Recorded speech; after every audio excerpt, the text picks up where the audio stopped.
the human brain.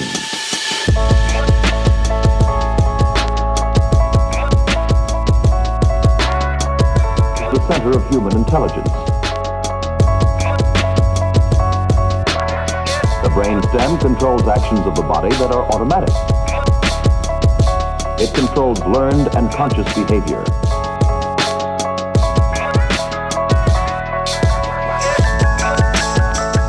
These transmit impulses from the nerve cells throughout the brain and out to the rest of the nervous system.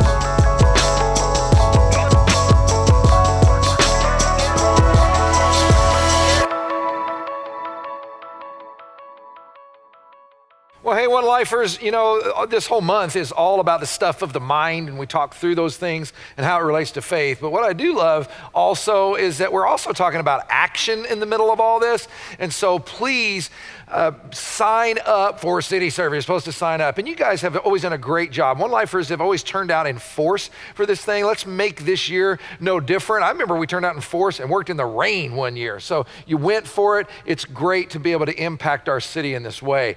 You know, I did the math in my life, and I figured out that it was 34 years ago that I had been raised in church and stuff and had heard all about the message of Jesus and what I was supposed to do. But there was something that clicked in my mind and in my heart that made me 34 years ago finally say, all right, I get it. I'm following Jesus. And my life literally went from going one direction to going another direction. It's the direction I'm still on to this day. And it came in a form of commitment. I'm following, I'm doing this deal. Well, about 2 weeks after that, I had, and this is gonna, I don't know how to not make this sound weird, but maybe you've heard Christian people say, you know, feel God's presence. I had an experience with Jesus that I didn't see him or anything, but I didn't have to. His presence was so real to me at one point that I was marked by it. I'll never forget it. It transformed my life yet again and gave fuel. It was just an amazing, crazy, wonderful thing. Then it was about a year after that, I went to my university where I started my training on learning what I do now. I studied history and liberal arts, but the Bible and theology and all these things, and it was fantastic. I loved it. My faith was reinforced, but at the same time, my faith was also challenged. They had me read things, and I was thinking, I didn't even know these kinds of questions existed. I didn't know people doubted about that. I didn't know that was a controversy. And so I spent my time, and it was kind of one of these deals. I would go from great belief and faith to sometimes really getting messed with in my mind. And sometimes I would look back on that experience and go, man, I just want to love Jesus and feel his presence.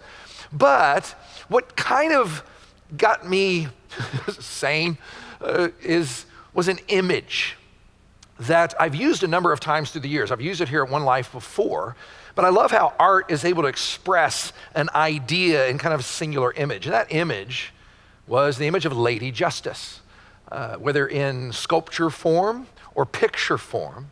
What Lady Justice represents is the concept of weighing evidence.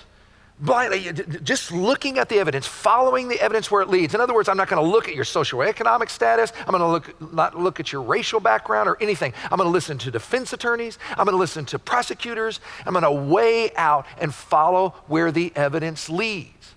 I'm going to come back to that image in just a moment, but there was something about between my experience and my commitment and my schooling that built me and my schooling that kind of challenged me and made me doubt that I found a place to make it all fit. And I would encourage you to do the same thing, because today what we're going to do is we're going to talk about evidence. And we're going to talk about the evidence for the resurrection of Jesus Christ from the dead. Now here's why we're doing this. There is a beautifully bold and blunt statement in 1 Corinthians chapter 15 that I absolutely love. It's verse 15. Listen to what it says. It says, Paul, the apostle, is writing. He says, if Christ has not been raised, our preaching is useless, and so is your faith. I love that. He just kind of stakes the whole thing, everything he gave his life to, everything that people were believing on Christ being raised from the dead. So it stands to reason that we ought to kind of back that up. This whole thing rides on that idea. So we're going to talk about the evidence for that. I'm going to pass on some evidence to you. Now, as soon as I start talking about evidence, we have different kinds of people. Some love it, but others people get kind of nervous about it, I think. And on this whole thing, the question that we're asking is, do we have to sacrifice our minds to believe? And evidence is one of those questions. And I would say the simple answer to that is no, we don't. And we gave this answer last week as well. And the reason is because really technically you can't. Your brain is structured in such a way as you assess evidence. You do. You may not realize you do it. Some of us do it unconsciously. You do it consciously. But we think evidentially. And so there's no reason to be nervous about it. We can't help ourselves. For instance, ladies at home, you walk into the bathroom, you see the seat up. You don't have to see who did it. You know who did it. Or at least you have a very, very narrow band of suspects, right? You just do. That's how it works. My wife and I, one of our early homes that we lived in, one a very nice home, we had one air conditioner, and it was a window unit. It was in an upstairs bedroom. And the rest of the house was cooled by a fan in the window. Well, one night we came home, and the fan in the window had been set aside. Now, it hadn't fallen out, and we could tell because it wasn't laying down. It was setting down. We look at each other like, did you do that? Did you do that? What did we conclude? Someone set it down, and that's a very, very good chance, even though we didn't see this person or anything like that, someone went through that window and may still be in there. So we called the police. Why did we do it? Because the evidence said to us, there's probably an intruder in your house or has been there. Never saw them and everything was okay, but we think that way all the time. What evidence basically is taking things that you can see and experience to explain things and put together things that you cannot. We didn't see the resurrection, but there's things around it. Now, when I brought up Lady Justice a while ago, she was talking about evidence. And that image, and I've used many times here before, I want to use again today because it's an image that I would encourage all of you who believe, all of you who don't necessarily believe, to use in your own life to process everything from commitment to experiences to evidences or whatever, because any of us can, in the end, draw the scale she was holding. And if I can draw it, you can draw it. You can draw this on a napkin, and that's those scales she was holding, so to speak, all right? Now, how this works is I would maintain that evidence and faith and those kinds of issues function the same way it does for Lady Justice. Over here, you have belief. Over here, you have doubt. And all of us, no matter where we fall in the Christian message, have weights on this side of why we believe it or why we at least might believe it. For those of us who are believers, I have my experience, which was very radical, and my commitment that is a huge weight on this side for me. And then in my schooling, I learned some archaeological things, some historic things, things from the Bible and all that. Some of you have probably had I've noticed a lot of people have what I would call weird God stories that kind of reinforce our belief. My wife and I have told the story, I think, before in here.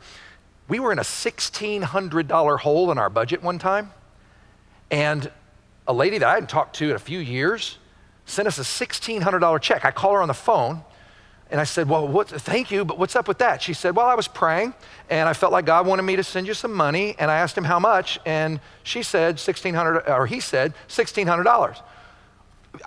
That's one of those things. It doesn't necessarily prove God's there, but it's kind of one of those kind of deals. You know, we've all got our kind of weird, interesting stories about God.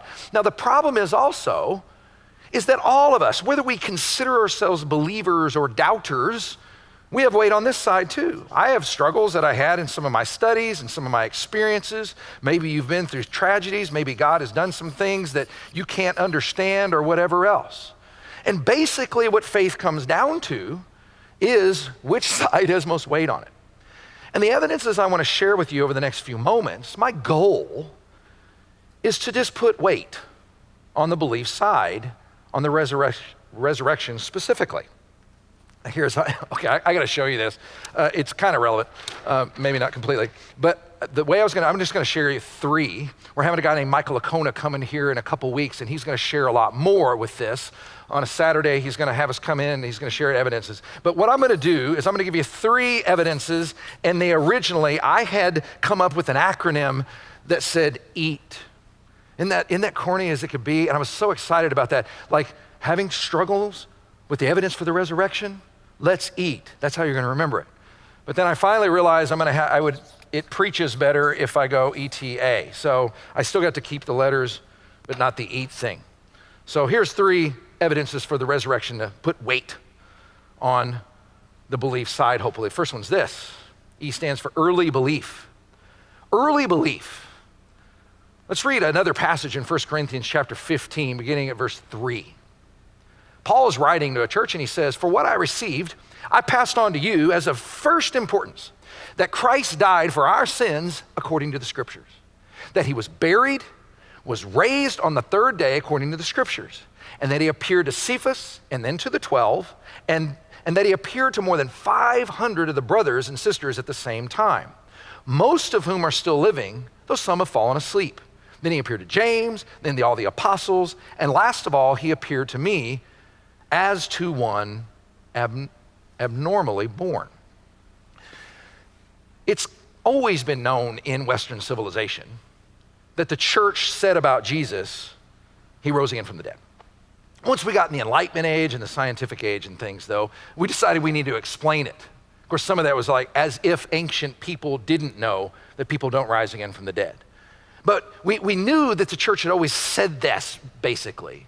But back when I was in college, 30 plus years ago, the going explanation on the skeptical side was what I would call developed legend over time.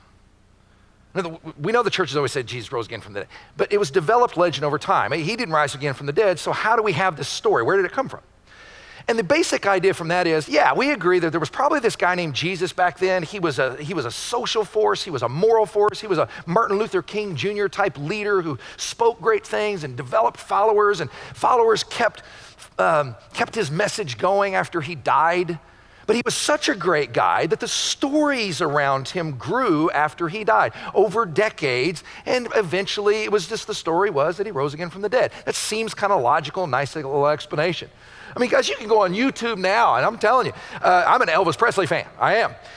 And Elvis Presley is still out there. There's people on YouTube saying, I've had Elvis sightings, he's working in a Marathon gas station in Baltimore. He's out there. Elvis is still alive. Well, it's that same kind of idea. And that was kind of the going deal.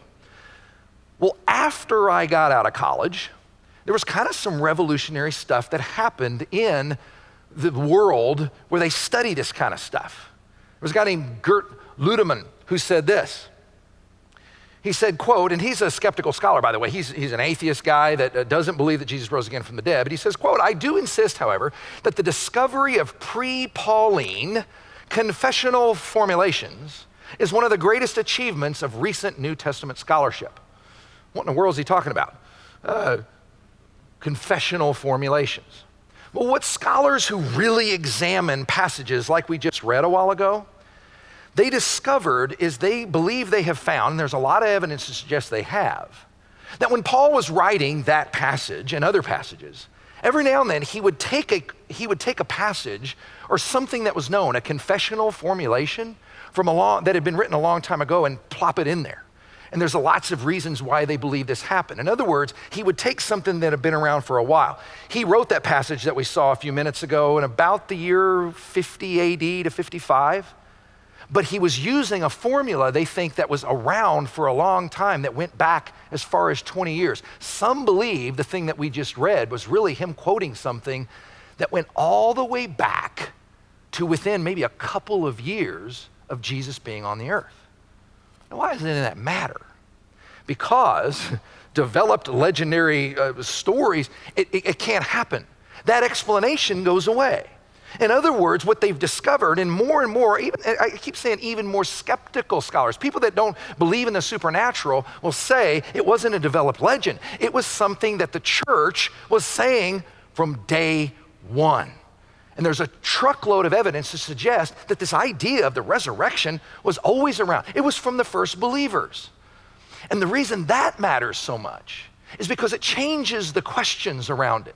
Might be able to explain it through legend, but I have to come up with different explanations for why it birthed the thing.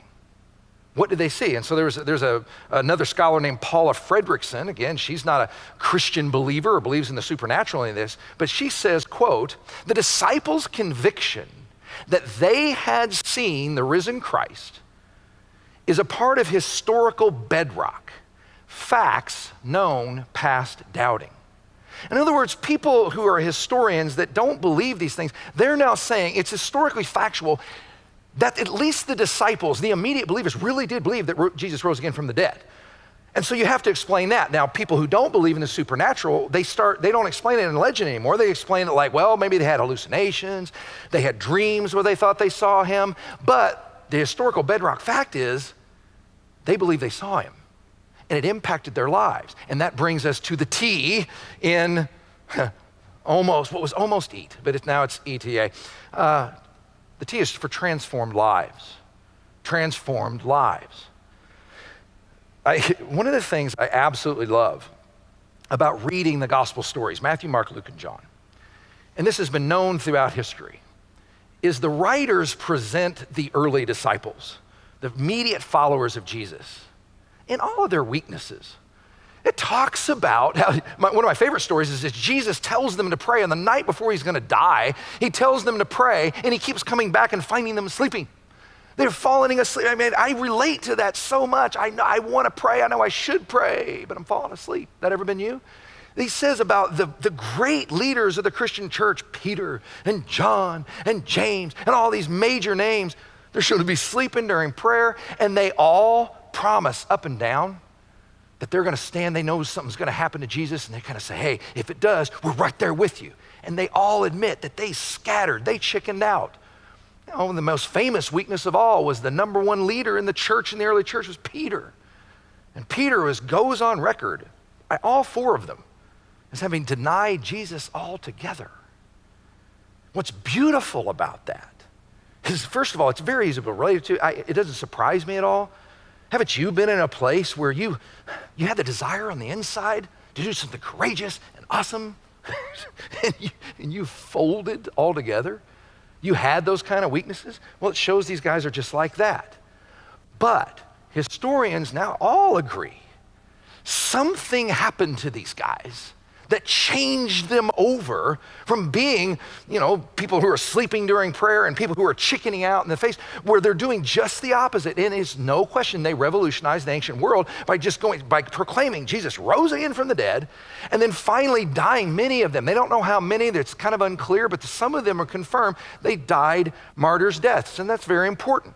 Now, the guy that wrote the passage that we read a while ago, the Apostle Paul, his is even more interesting in some ways, because here's a guy, and it's known historically, no one doubts this anymore. There was this guy named Paul who was a sworn enemy of the Christian faith. He went around, he threw people in prison, he did all kinds of terrible things against Christians, and then he absolutely changes into Christianity's chief promoter and writes most of the New Testament and wrote that passage that we saw. And when you ask why, his answer is, the risen Christ appeared to me. And that's why you'll see the discussions, even among, I can't stress that enough, even among skeptics, where they say, how do you explain that? And some people say, well, Paul had psychological issues, and maybe he had a dream, maybe he had hallucinations, maybe somebody put some stuff in his food, or maybe he went to the wrong kind of party. It could be anything, but you have to at least explain it. Now, does that prove that Jesus rose again from the dead? No, but I'm gonna maintain it's at least ought to be considered as weight on this side of the line. It's something that asks a very important and deep question. Let me give you the A. The A, as a weight on the belief side, stands for answers to biggest questions. Why do I believe that Jesus rose again from the dead? One of the pieces of evidence is answers to biggest questions. This past Tuesday, April 4th, everybody remembered that 50 years before that, Martin Luther King Jr. was assassinated in Memphis. And our culture is enamored by him. I mean, obviously because of his passionate voice and his great leadership, leading people out of in the civil rights issues and things like that. And what's interesting about Martin Luther King, though, first of all, he's a Baptist preacher and admired in a society that's not really for them much anymore. But he wrote something very important to understand in Letters from a Birmingham Jail. He wrote about laws. And he said, men's laws can be unjust. And the way you know how they're unjust is that you compare them to God's laws. He believed in this idea that there's a law out there, that there's a law that supersedes man's laws. Men can get it wrong, or women can get it wrong in terms of their laws and the rules that they enforce. But the way you test them is that he believed in this idea of natural law, this idea that there really are things right, there really are things wrong. And what that means is if there's right and wrong is somehow beyond human society and is represented by something outside of us, it means that even if the whole world says that racial prejudice is okay, it's still wrong. And one person can stand up and say, I have a dream. That's why he was able to be fueled by that. And we see this in operation all the time. I've heard of people who deny that really that moral law exists outside of us, but they can never live that way. They never talk that way and never feel that way. We all live like that. I kind of followed for lots of reasons. I was particularly impacted, and probably you were as well, by the shooting down in Florida at Stoneman Douglas. Because it raised all kinds of issues of law and justice. And I was particularly hit whenever I saw video footage of how one of the deputies was armed and he could hear gunshots going off or kids were getting killed and he did not go in. Did you feel a little bit of outrage? Like, no, that's not right. And we're not talking just about societal rules that courage is a good thing. We're talking about something like, no, when you have the opportunity to go in and protect the innocent, you do it. This was a violation, it was wrong, and I'm all passionate about it. That's an agreement that these things called moral law surpass us. Here's the problem, though. About the time I agree with that, I have to look inside myself. If I acknowledge there is such a moral law, and I can look at this deputy and say, man, you should have had more courage. You did a wrong thing. You ought to be punished for that, and on and on. And that still may be true. But I also have to remember, if there is such a moral law, that it's over me as well. And what about the times when I haven't shown courage? Has there ever been a time when you stayed seated when you should have stood up? Has there ever been a time when you stayed silent when you should have spoken up? We all, in other words, it's like we know there's this moral law that goes beyond us, that goes beyond society, and it churns inside of us. Because we can feel our own violations of it. And the question, one of the biggest questions of life, is what do I do with my guilt? What do I do with my known violations? What do I do with the fact that I know I've been a coward? I know that I've been self-centered as I can be. I know that I've harmed people. I know I've said things I shouldn't have said. I've done things I shouldn't have done. I've left out good that I should have pursued. What do I do with that? Does it mean anything? And because if it was just a societal construct, I could just say, it's just a societal construct, I'm not gonna worry about it. But something in me, and I think something in most, says that there's something else. And my guilt needs an answer. That's one of the biggest questions in life. Here's another huge question in life. What do I do with my death? I hate to be a buzzkill, but death in life is the ultimate buzzkill.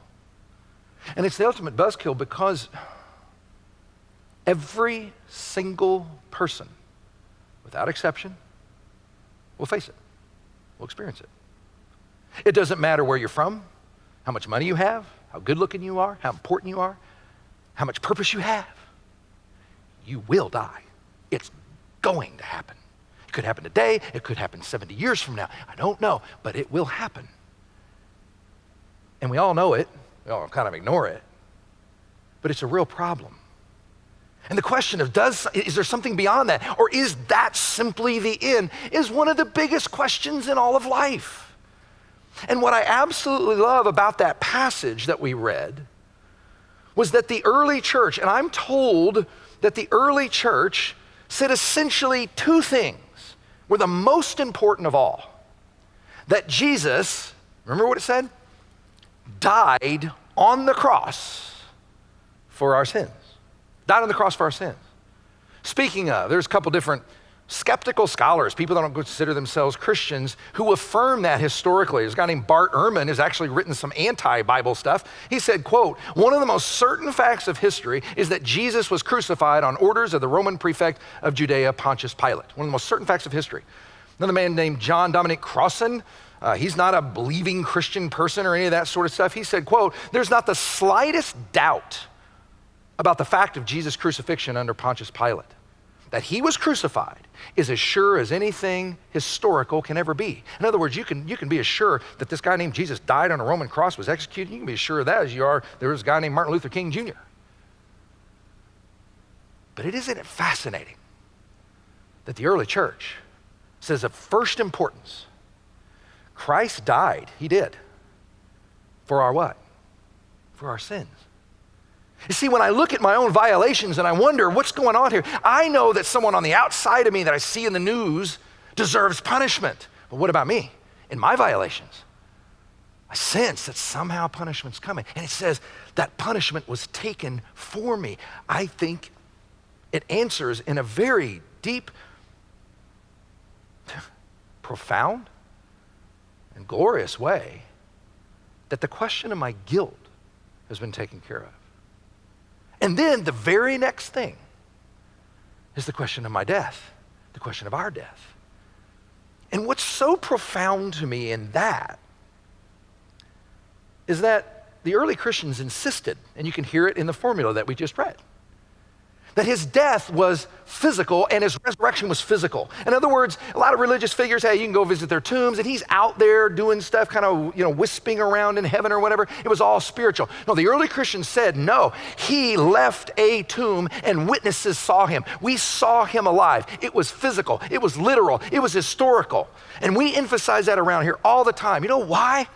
Because if you've ever looked down in a casket at someone that you love, you know that death is not just experienced in some weird little spiritual way. It is physical, it is real, it is a part of the life in which we live. And its answer, I would maintain, comes in the form of physical. I think that's profound and deep and wondrous and amazing. Later on in this passage, there's just a great statement. In verse 54, that same chapter, it says, "When the perishable has been clothed with the imperishable and the mortal with immortality, then the saying that is written will come true. Death has been swallowed up in victory. Where, O death, is your victory? Where, O death, is your sting?" The resurrection is presented in that chapter as being the answer to my death. And actually, you know what the rest of the chapter is about? It's really not about Jesus' resurrection per se. It's about the fact that Jesus' resurrection guarantees mine. If I'm his follower, it guarantees mine. It guarantees yours. It's the beauty of saying, when I'm laid in that casket, it's not the end of the story for me. And it's not the end of the story for you if you've trusted in him. Now, does that prove that the Christian worldview is the right one? No. But I think it adds weight, because I personally have not heard a better explanation for my guilt or for my problem with death. Some people say we just kind of died, we're physical, and we just kind of go away. But that introduces a whole host of other problems.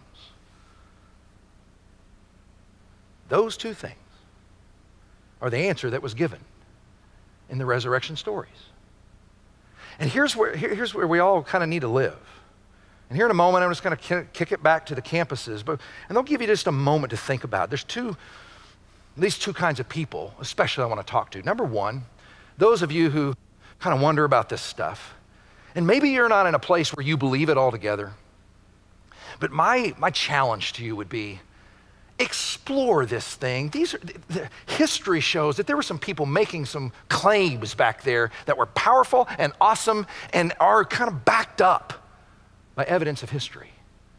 Start exploring right there. I would start from that very passage. 1 Corinthians 15 is considered arguably the oldest of the formulations of what the early Christians believed and what they announced in the world. You know, start right there. Do you believe that Jesus rose again from the dead? Look at it. Search it out. Start your exploration. The other group is, some of you, you'd be like me. There comes a moment at which you do believe it. You've got this innate sense. You've heard. Hopefully something clicks. And my challenge to you when we have you go to prayer is to say, today's the day. I'm going to turn. I'm going to go from going this direction in my life to that direction in life of following Jesus. It's time, because I really do believe he's alive. I really do believe he died on the cross for my sins. And the rest of us who have done both those things, let's just be encouraged and fired up and go out into the world with a sense of purpose and meaning. I'm going to kick it back to our campuses now.